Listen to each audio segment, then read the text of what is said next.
سہیل وڑاج کہتے ہیں کہ تحریک انصاف سے بلے کا نشان واپس لیا گیا تو پھر سے حکمت عملی میں تبدیلی نظر آنا شروع ہو گئی، یعنی پھر وہ صلح ہو گئی.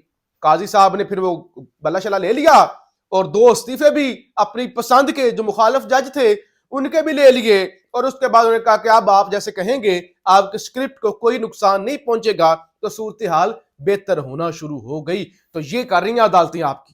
اور پھر کہتے ہیں تنقید کی تو وہ جو ہے نا وہ اکاؤنٹ بند کر دیں گے، وہ جناب وہ گرفتار کر کے لے جائیں گے. کیا کریں، بے شرمیاں ہوں. ملک میں انصاف کا مذاق اڑا دیا جائے، عدالتیں منڈیاں بن جائیں، بلکہ ہیرا منڈیاں بن جائیں، اپنے آپ کو بیچ دیں، اپنا ضمیر انصاف بیچ دیں، عدالت بیچ دیں، اور کہا جائے وہ تنقید کرو گے تو جے آئی. عجیب تماشا ہے، عجیب. بہرحال یہ سارا ڈرامہ اور تماشا ہوا ہے. اس کے باوجود باؤ جی پریشان ہے.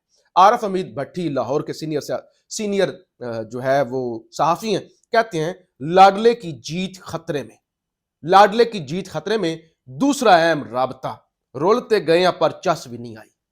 یہ لکھتے ہیں، وہ کہتے ہیں دوسرا اہم رابطہ مسلسل، اس سے پہلے بھی مریم ملی ہے، مبینہ طور پہ مریم کی D G I S I صاحب سے ملاقات ہوئی ہے، تو منتیں اور ترلے تو ہو رہے ہیں. پھر عارف حمید بھٹی ایک اور ٹویٹ میں دعویٰ کرتے ہیں طبیعت ناساز.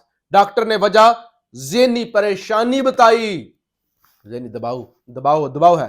اللہ صاحب کو تندرستی، صحت اور ایمان والی زندگی دے. میں نے کہا ڈاکٹر باؤ جی کو بتا رہے ہیں کہ آپ کے ذہن پر پریشر ہے، آپ کے ذہن پر دباؤ ہے. پھر ایک دفعہ پھر سے شہباز شریف عوام کو بیوقوف بنانے لگے ہوئے ہیں. کہتے ہیں عوام نواز شریف کو وزیر اعظم بنائیں، دگنی خدمت نہ کی تو میرا نام شہباز شریف نہیں. دگنی خدمت نہ کی تو میرا نام شہباز شریف نہیں.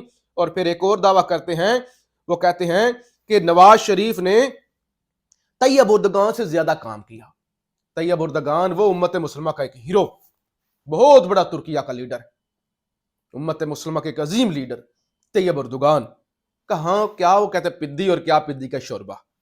نواز شریف نے طیب اردگان سے زیادہ کام کیا ہے، یعنی ڈیولپمنٹ اور ترقی.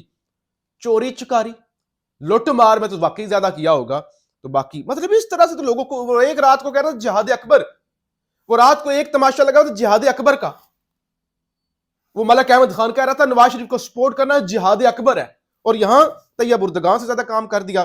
بہرحال جی، سلمان اکرم راجہ صاحب نے آپ کو پتہ ہے رجوع کیا تھا لاہور ہائی کورٹ سے کہ میں جب پی ٹی آئی کا ممبر ہوں، پی ٹی آئی کا جو ہے وہ کینڈیڈیٹ ہوں، تو پھر مجھ سے بلے کا نشان ہی واپس لیا گیا ہے نا، میری جماعت تو قلعدم نہیں ہوئی، تو پھر مجھے آزاد کیوں ڈکلیئر کیا جا رہا ہے؟ میرے ساتھ میری پارٹی لکھی جائے تحریک انصاف. تو اس سلسلے میں انہوں نے لاہور ہائی کورٹ سے رجوع کیا تھا، اور آج جو ہے وہ اس پر سماعت ہوئی ہے. اور اس حوالے سے الیکشن کمیشن وغیرہ کو بھی دو رکنی بینچ نے، جس میں جسٹس باقر علی نجفی سے اور جسٹس سلطان تنویر صاحب تھے، الیکشن کمیشن سے جو ہے وہ کل تک جواب طلب کر لیا ہے. جنگ جیو ایک دفعہ پھر جی کھل کے عمران خان کے خلاف آ گیا ہے، اور الیکشن کمیشن توہین الیکشن کمیشن کا جو کیس ایک بنایا گیا فواد چودھری اور عمران خان کے خلاف، اس میں جناب وہ عمران خان کے خلاف گواہ بن گیا. حافظ طاہر خلیل صاحب سینئر صحافی ہیں جنگ جیو کے، وہ عمران ایک ٹی وی چینل کا، ایک اخبار کا صحافی، سینئر صحافی، وہ آ کے گواہ بننے جا رہا ہے عمران خان کے خلاف جنگ جیو کا. تو یہ صحافت ہو رہی ہے جی اس ملک کے اندر. تو بہرحال جی یہ تماشا لگا ہوا ہے. چودھری پرویز الہی کی اہلیہ نے بھی آج انٹرویو دیا ہے. وہ کہتی ہیں جو ہے شجاعت کا مجھے فون آیا، اگر پرویز الہی عمران خان صاحب کو چھوڑ دیں تو کل ہی باہر آ جائیں اور مونس بھی واپس آ جائے. پرویز نے کہا پی ٹی آئی نہیں چھوڑوں گا. انہوں نے کہا مجھے میرے بھائی شجاعت کا فون آیا، انہوں نے کہا اگر پرویز چھوڑ دینا عمران خان کو تو کل ہی باہر آ جائے گا. اصل کوئی مقدمے نہیں ہے، اصل مسئلہ عمران خان سے کے ساتھ کھڑا ہونا ہے، مونس الہی بھی واپس آ جائے گا. لیکن پرویز الہی نے کہا میں پی ٹی آئی نہیں چھوڑوں گا. شجاعت کا بیٹا جب عورت کارڈ کی بات کرتا ہے تو بہت تکلیف اور غصہ آتا ہے. یہ سگی پھپھو ہیں شجاعت کے بیٹے کی، شجاعت حسین کی بہن ہے، ان کا بیٹا عورت کارڈ کی بات کرتا ہے، میرے خلاف بات کرتا ہے، بہت تکلیف ہوتی ہے. مونس کے کمرے کا تالا توڑا، شافع کو تو تالے توڑنے کا بڑا شوق ہے، کیا ان کی تعلیم و تربیت، کیا یہی مردانگی ہے؟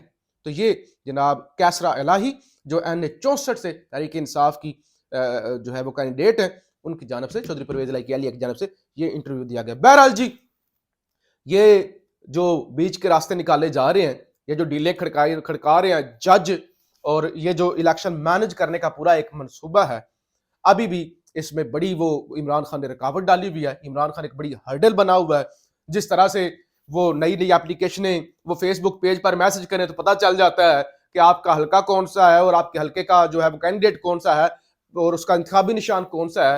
اور جس طرح سے پی ٹی آئی نے انٹرنیٹ کی دنیا میں ایک وہ جو ہے وہ جلسے پہ جلسہ, آج ٹک ٹاک پہ جلسہ ہو رہا ہے, اسی طرح سے وہ جو کام کر رہے ہیں انہوں نے ابھی بھی طاقتوروں کی اور اس ساری بدماشیہ کی جو پلان بنا کے بیٹھی ہوئی ہے کہ فلاں صدر ہوگا, فلاں وزیر اعظم ہوگا, ایسے عدالتیں مینج ہوگی, ایسے یہ ہوگا, ان کی نیندیں اڑائی ہوئی ہیں. طبیعت ابھی بھی ناساز ہے, ذہنی دباؤ ابھی بھی ہے. یہ دباؤ ابھی آگے جا کے بڑھے گا, ابھی یہ دباؤ بڑھے گا. پاکستان زندہ باد.